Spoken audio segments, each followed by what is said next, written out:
नमस्कार साथियों, BDR learning channel में पुनः आपका बहुत बहुत स्वागत है। आशा करते हैं दोस्तों आपकी पढ़ाई ठीक ढंग से चल रही होगी। मॉडल प्रश्न पत्र की सीरीज में आज हम कक्षा 12वीं भूगोल विषय का मॉडल प्रश्न लेकर आए हैं। यदि आप अन्य विषयों के मॉडल प्रश्न पत्र देखना चाहते हैं तो आप हमारे पिछले वीडियो में जाकर देख सकते हैं। साथ ही यदि आप अर्धवार्षिक परीक्षा के समाधान देखना चाहते हैं तो हमारे चैनल की प्लेलिस्ट में जाकर देख सकते हैं। इस प्रश्न पत्र में पहला प्रश्न है, मानव भूगोल के कौन से उपागम में किसी प्रदेश की विलक्षणता की पहचान करने पर बल दिया जाता था। विकल्प है अन्वेषण और वितरण, ब प्रादेशिक विश्लेषण, स क्षेत्रीय विभेदन या द स्थानिक संगठन। किसी प्रदेश की विलक्षणता प्रादेशिक उपागम यानी प्रादेशिक विश्लेषण के अंतर्गत इसकी पहचान की जाती है। प्रादेशिक उपागम प्रदेशों के निर्माण और उनकी खासियतों की व्याख्या करता है। यह बताने की कोशिश करता है कि कोई क्षेत्र कैसे और क्यों दूसरे क्षेत्रों से अलग है। इस प्रकार आपका सही उत्तर हो जाएगा प्रादेशिक विश्लेषण। प्रश्न क्रमांक 2 है, आदिकालीन निर्वाह कृषि कौन से क्षेत्रों में की जाती है। आदिकालीन निर्वाह कृषि, जिसे कर्तन दहन कृषि या झूम खेती भी कहा जाता है, इस खेती में आदिम जाति के लोग भूमि के छोटे छोटे हिस्सों पर परंपरागत औजारों का इस्तेमाल करके खेती करते हैं। ये खेती मुख्य रूप से उष्णकटिबंधीय क्षेत्रों में की जाती है। इस प्रकार अ वाला आपका सही उत्तर हो जाएगा। तीसरा है, विश्व के सबसे व्यस्ततम व्यापारिक समुद्री मार्ग है। उत्तरी प्रशांत समुद्री मार्ग, उत्तरी अटलांटिक समुद्री मार्ग, दक्षिणी प्रशांत समुद्री मार्ग, दक्षिणी अटलांटिक समुद्री मार्ग। दुनिया का सबसे व्यस्त व्यापारिक मार्ग उत्तरी अटलांटिक समुद्री मार्ग को कहा जाता है। साथ ही इसे बिग ट्रंक रूट भी कहा जाता है। यह मार्ग यूरोप के उत्तर पश्चिम क्षेत्र और अमेरिका के उत्तर पूर्व, इधर अमेरिका है और इस साइड यूरोप है, तो जो अटलांटिक उत्तरी अटलांटिक मार्ग है वो यूरोप के उत्तर पश्चिमी क्षेत्र में, और अमेरिका के ये यूरोप, ये आपका अमेरिका हो गया, यूरोप के उत्तर पश्चिमी क्षेत्र में हो गया और अमेरिका के उत्तर पूर्वी हिस्से में हो गया। इस मार्ग से होने वाले अंतर्राष्ट्रीय व्यापार दूसरे सभी मार्गों के कुल व्यापार से अधिक है। विदेशी व्यापार का 1/4 से ज़्यादा हिस्सा इसी मार्ग से होता है। ध्यान से आप वीडियो को देखिएगा और जो एक्स्ट्रा चीज़ें अतिरिक्त आपको बताई जा रही वो भी आप नोट करते जाइएगा। जब भी इस टॉपिक से आपसे प्रश्न पूछा जाए तो आप उसका उत्तर दे सकें।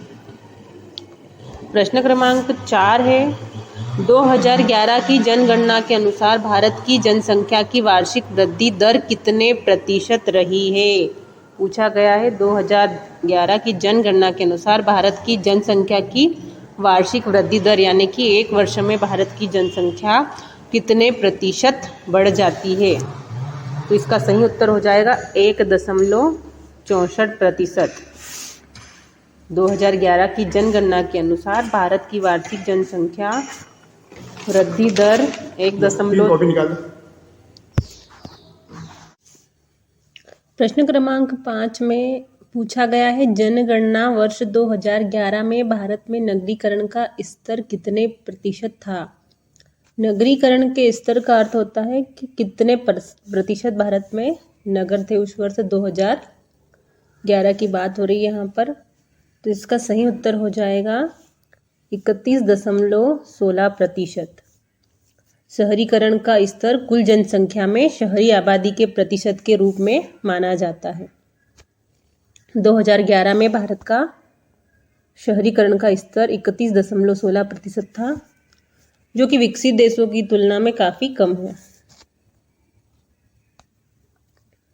अगला प्रश्न है, उत्तर भारत के राज्यों में रबी की फसल के रूप में कौन सी फसल बोई जाती है? रबी की फसल यानी कि जो शीत ऋतु में फसलें ली जाती है, इन्हें शीतकालीन फसल भी कहा जाता है। ये अक्टूबर से दिसंबर के महीनों में बोया जाता है और अप्रैल से जून तक इस फसल की कटाई कर ली जाती है। विकल्प में दिए गए हैं कॉफी, बाजरा, मक्का या सरसों। तो यहाँ पर हम सही उत्तर लिखेंगे सरसों। सरसों उत्तरी भारत राज्यों में रबी की फसल के रूप में उगाई जाती है। ये भारत के कई राज्यों जैसे पंजाब, हरियाणा, उत्तर प्रदेश, राजस्थान, मध्य प्रदेश, गुजरात, महाराष्ट्र और उत्तराखंड जैसे राज्यों में इसकी खेती की जाती है।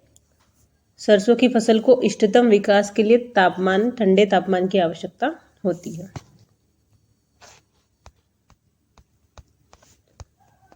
प्रश्न क्रमांक 2 में रिक्त स्थानों की पूर्ति करना है। पहला दिया गया है आमूलवादी, जिन्हें रेडिकल विचारधारा के लोग कहा जाता है। इन्होंने निर्धनता के कारण, बंधन और सामाजिक असमानता की व्याख्या के लिए रिक्त स्थान सिद्धांत का इस्तेमाल किया। जो आमूलवादी विचारधारा के लोग थे, उन्होंने निर्धनता के कारण, बंधन और सामाजिक असमानता की व्याख्या के लिए कार्ल मार्क्स के सिद्धांत का प्रयोग किया। सही उत्तर आ जाएगा कार्ल मार्क्स। कार्ल मार्क्स जो थे वो वैज्ञानिक समाजवादी विचारक थे। उनके अनुसार समाज में असमानताएं होने की वजह है गरीबी, ऊंच नीच, जातिवाद, यथार्थवाद। इन सभी कारणों से समाज के नीचे लोगों को, जो निचले स्तर के लोग हैं, उन्हें संघर्ष करना पड़ता है। प्रश्न क्रमांक 2 है, दक्षिणी अमेरिका में रेल मार्ग दो प्रदेशों में सघन है, जिनके नाम अर्जेंटीना के पंपास तथा ब्राजील के कॉफी उत्पादक देश। दक्षिणी अमेरिका में विशेष रूप से 2 प्रदेशों में जो रेल मार्ग है वो सघन मात्रा में है, जिनमें से पहला हो जाएगा आपका अर्जेंटीना के पंपास और दूसरा ब्राजील के कॉफी उत्पादक देश। ये दोनों प्रदेश दक्षिणी अमेरिका के कुल रेल मार्गों का लगभग 40% हिस्सा इन्हीं में पाया जाता है, इन्हीं 2 क्षेत्रों में पाया जाता है। चौथा प्रश्न है, 2011 की जनगणना के अनुसार केंद्र शासित प्रदेश का जनसंख्या घनत्व भारत में सबसे अधिक है। यहाँ पर ध्यान रखिएगा, केंद्र शासित प्रदेश के बारे में पूछा गया है। इसका सही उत्तर हो जाएगा दिल्ली। दिल्ली भारत का सबसे अधिक जनसंख्या घनत्व वाला केंद्र शासित प्रदेश है। साथ ही यदि आपको राज्य का पूछा जाए कि 2011 की जनगणना के अनुसार कौन सा राज्य जनसंख्या घनत्व में सबसे उच्च स्तर पर आता है, तो आप राज्य में बिहार करेंगे। बिहार का जनसंख्या घनत्व भारत में सबसे अधिक है, परंतु यहाँ पर पूछा गया है केंद्र शासित प्रदेश का, तो आप लिखेंगे दिल्ली। दिल्ली का जनसंख्या घनत्व 11,297 व्यक्ति प्रति वर्ग किलोमीटर है।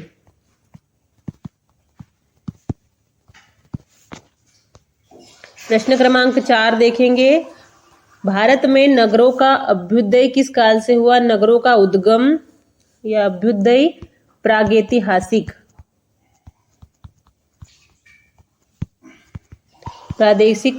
काल से हुआ है। भारत में जो सिंधु घाटी सभ्यता में हड़प्पा और मोहनजोदड़ो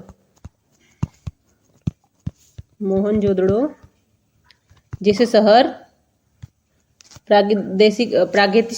प्रागैतिहासिक काल से ही अस्तित्व में थे, और साथ ही 6ठी शताब्दी ईसा पूर्व में गंगा के मैदानों में नगरीकरण की शुरुआत हुई थी। प्रश्न क्रमांक 5 है, रिक्त स्थान राज्य देश का आधे से अधिक ज्वार उत्पादित करता है। भारत में ज्वार का सबसे अधिक या सबसे बड़ा उत्पादक राज्य महाराष्ट्र है। विश्व में ज्वार का सबसे बड़ा उत्पादक देश संयुक्त राज्य अमेरिका है।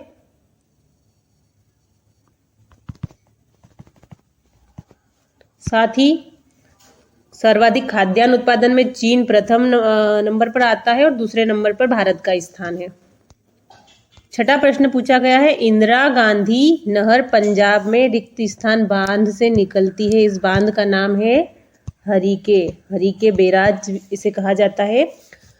इंदिरा गांधी नहर भारत की सबसे लंबी नहर है। इस नहर का उद्गम होता है सतलुज और ब्यास के संगम पर पंजाब में स्थित हरिके बांध से ये निकलती है। प्रश्न क्रमांक 3 में सत्य असत्य चुनकर लिखना है, जिसमें पहला दिया गया है, जनांकिकीय संक्रमण सिद्धांत के पहले चरण में प्रजननशीलता और मृत्यता दोनों में काफी गिरावट आती है। यह कथन असत्य हो जाएगा। जनांकिकीय संक्रमण सिद्धांत के 4 चरण होते हैं और पहले चरण में जन्म दर और मृत्यु दर दोनों काफी उच्च होती है, ना कि इसमें गिरावट आती है। इस सिद्धांत के पहले चरण में जन्म दर और मृत्यु दर दोनों ही उच्च दिशा में होती है। साथ ही इस चरण में जनसंख्या का आकार स्थिर होता है और मामूली वृद्धि या कमी के साथ बढ़ता है। प्रश्न क्रमांक 2 है, विस्तृत वाणिज्य अनाज कृषि में प्रति एकड़ उपज कम होती है। इसका सही उत्तर आ जाएगा सत्य। विस्तृत वाणिज्यिक अनाज कृषि में प्रति एकड़ उत्पादन कम होता है। इसका कारण यह है कि खेतों का आकार बहुत बड़ा होता है। हालांकि इस प्रकार की खेती में यदि प्रति व्यक्ति उत्पादन देखा जाए तो वो अधिक होता है। ऐसा इसलिए होता है क्योंकि इस तरह की कृषि में जुताई से लेकर कटाई तक सारा काम मशीनों से किया जाता है।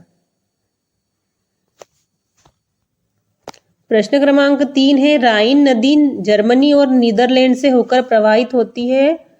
सत्य हो जाएगा। राइन नदी स्विट्जरलैंड के टोमासू झील से शुरू होती है और जर्मनी, लिechtenstein, ऑस्ट्रिया, फ्रांस और नीदरलैंड से होकर बहती है और यह नदी दक्षिण में उत्तरी सागर से मिल जाती है। साथ ही राइन नदी यूरोप की सबसे लंबी नदियों में से एक है और डेन्यूब के बाद में यह मध्य और पश्चिमी यूरोप में दूसरे सबसे लंबी नदी है। प्रश्न क्रमांक 4 है, अनाज उत्पादन में भारत विश्व में प्रथम स्थान पर है। असत्य कथन हो जाएगा। अनाज उत्पादन में भारत दूसरे नंबर पर है जबकि प्रथम नंबर पर चीन है।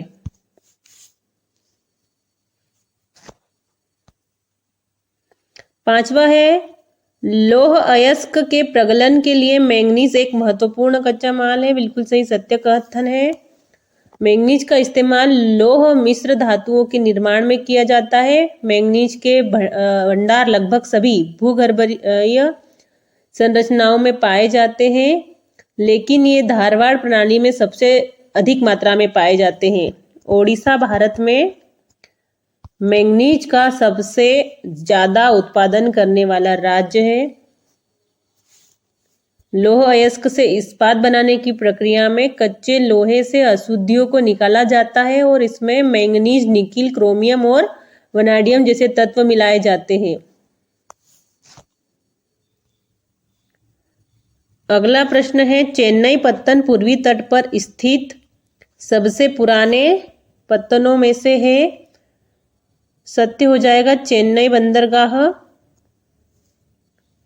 जिसे पहले मद्रास बंदरगाह भी कहा जाता था,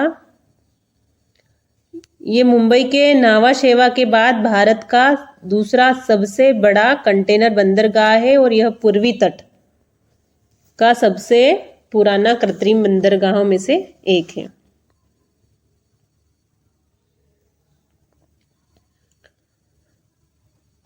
प्रश्न क्रमांक 4 पर सही जोड़ी का मिलान करना है। पहला दिया गया है, सर्वाधिक मूंगफली उत्पादक राज्य भारत में गुजरात राज्य में सबसे अधिक मूंगफली का उत्पादन किया जाता है। इसको मिलाएंगे ई से। दूसरा है द्रविड़ परिवार भाषा या द्रविड़ भाषा का परिवार तमिलनाडु, कर्नाटक और केरल में द्रविड़ भाषी परिवार से संबंधित भाषाएं बोली जाती है, जैसे तमिल, तेलुगु, कन्नड़। तीसरा है भारत में जनसंख्या विस्फोट की अवधि 1951 से लगाकर 81 तक भारत में जनसंख्या विस्फोट की अवधि रही है। अगला है आर्यभट्ट, जिसको मिलान करेंगे 1979। पांचवा है प्राथमिक क्रियाकलाप। प्राथमिक क्रियाकलाप के अंतर्गत आती है कृषि। 3 प्रकार के क्रियाकलापों में अर्थव्यवस्था को विभाजित किया गया है, प्राथमिक क्रियाकलाप, द्वितीय क्रियाकलाप और तृतीय क्रियाकलाप। जो प्राकृतिक क्षेत्र होते हैं उन्हें प्राथमिक क्रियाकलाप या प्राइमरी सेक्टर के अंतर्गत सम्मिलित किया जाता है। कृषि प्राथमिक क्रियाकलाप के अंतर्गत आता है। प्रश्न क्रमांक 5 है मानव विकास की अवधारणा का प्रतिपादन किसके द्वारा किया गया था? डॉक्टर महबूब उल हक।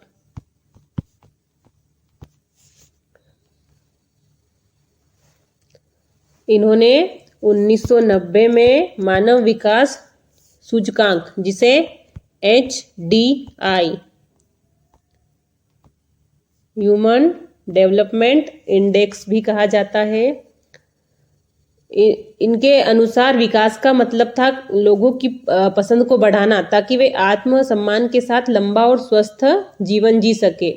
संयुक्त राष्ट्र विकास कार्यक्रम UNDP कहा जाता है, वो मानव विकास रिपोर्ट जारी करते हैं और हर साल इस अवधारणा का इस्तेमाल करते हैं। अगला प्रश्न है सिंगापुर और होनोलुलु किस प्रकार के पत्तनों के उदाहरण है? ये दोनों वाणिज्यिक पत्तनों के उदाहरण है। वाणिज्यिक पत्तन या वाणिज्यिक बंदरगाह के उदाहरण है।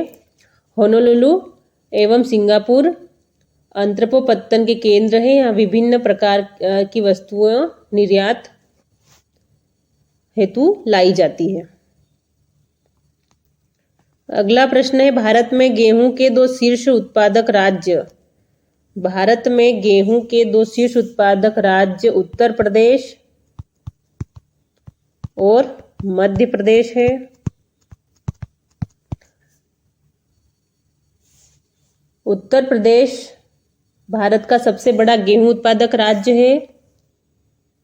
यहाँ सबसे अधिक गेहूं की खेती की जाती है और भारत में 32.42% गेहूं उत्पादन का योगदान देता है।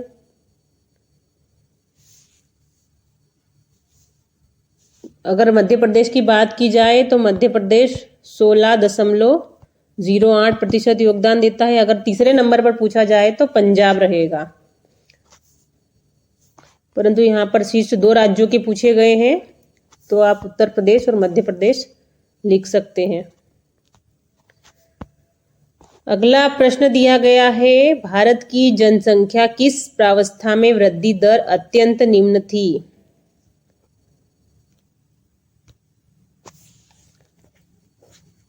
भारत की जनसंख्या वृद्धि स्थिर या रुद्ध प्रावस्था को कहा जाता है। इस दौरान जन्म दर और मृत्यु दर दोनों ही ऊंची रहती है। भारत में 1921 से 1951 की अवधि में जनसंख्या वृद्धि दर निम्न रही। और अगर देखा और पूछा जाए जनसंख्या विस्फोट तो 1951 से लगाकर 1981 की अवधि में जनसंख्या विस्फोट हुआ। जनसंख्या वृद्धि बहुत अधिक हुई, मृत्यु दर तेजी से कम हुई और जन्म दर में वृद्धि हुई। यहाँ पर जनसंख्या वृद्धि की निम्न दर पूछा गया है तो आप 1921 से 1951 लिखेंगे। 5वां प्रश्न है भारत के राष्ट्रीय जल मार्ग संख्या 1 का विस्तार कहां से कहां तक है? भारत का राष्ट्रीय जल मार्ग NW1 उत्तर प्रदेश के प्रयागराज से पश्चिम बंगाल के हल्दिया तक फैला है। इसकी कुल लंबाई की बात की जाए तो 1620 किलोमीटर है और इसे अक्टूबर 1986 में राष्ट्रीय जलमार्ग घोषित किया गया था। ये से जुड़े इंपॉर्टेंट फैक्ट है, आप इन्हें भी नोट कर लीजिएगा।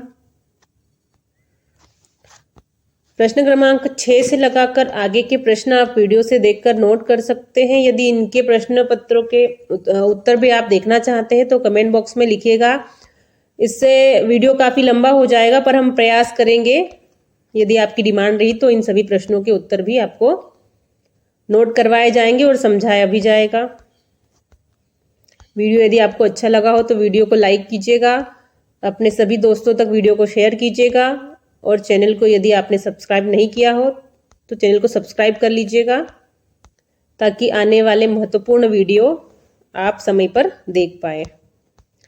मिलते हैं नेक्स्ट वीडियो में। Thank you.